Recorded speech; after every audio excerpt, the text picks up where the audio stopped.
Hi, நீங்க உங்க பேபிக்கு எந்த ஃபீடிங் பாட்டில் யூஸ் பண்றது அப்படின்னு ரொம்ப கன்ஃபியூஷனா இருக்கீங்களா? ஸ்டீல் யூஸ் பண்ணலாமா, இல்ல பிளாஸ்டிக் யூஸ் பண்ணலாமா, பிளாஸ்டிக் வந்து ஹெல்த்துக்கு நல்லது இல்லையே அப்படின்னு சொல்லிட்டு நானும் வந்தாங்க இந்த ஸ்டீல் பாட்டில் 2 வாங்கினேன். ஆனா அதை யூஸ் பண்ணவே இல்லை. ஏன்னு பாத்தீங்கன்னா இது தூக்கி போட்டாங்கன்னு பாத்தீங்களா உடஞ்சிருது, அங்கங்க ஒடுக்காயிடுது, நிறைய வந்து ஸ்பில் ஆகுதுங்க. நம்ம டிராவல் பண்ணும்போதுலாம் எடுத்துட்டு போகவே முடியல. இதை வாங்கி யூஸ் பண்ணி பார்த்துட்டு எனக்கு ஸ்டீல் ஃபீடிங் பாட்டில் வந்து அந்த அளவுக்கு நான் கம்ஃபர்டபுளா இல்லை. ஸோ அதுக்காக தான் வந்து பிளாஸ்டிக்ல நான் கதிர்குட்டிக்கு எப்போ ஃபீடிங் பாட்டில் நான் வந்து ஸ்டார்ட் பண்ணணும் அப்பையில இருந்தே மீமி தான் நான் வாங்கிட்டு இருக்கேன். இது வந்து பட்ஜெட் ஃப்ரெண்ட்லியாவும் இருக்கும், நல்லாவும் இருக்கு. ஆனா என்ன ஒரு விஷயம்னா 3 months ஒன்ஸ் வந்து நான் இதை டிஸ்போஸ் பண்ணிட்டு புதுசா வாங்கிப்பேன்.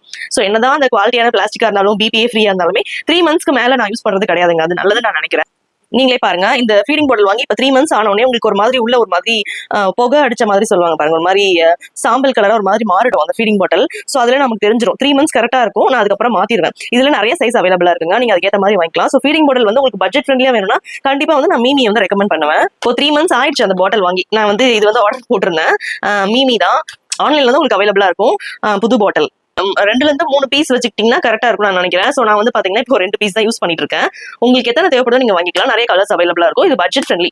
இதோட ரேட் வந்து நான் மறந்துட்டேன், டிஸ்பிளேல நான் போடுறேன். ஃபீடிங் பாட்டில் வாங்கி மீமி அப்படின்னு லிக்விட் இருக்கு, இந்த மாதிரி ஃபீடிங் பாட்டில் வாஷ் பண்றதுக்கே அது ரொம்ப மைல்டா இருக்கும். சோ அதுதான் நான் யூஸ் பண்ணிட்டு இருந்தேன்.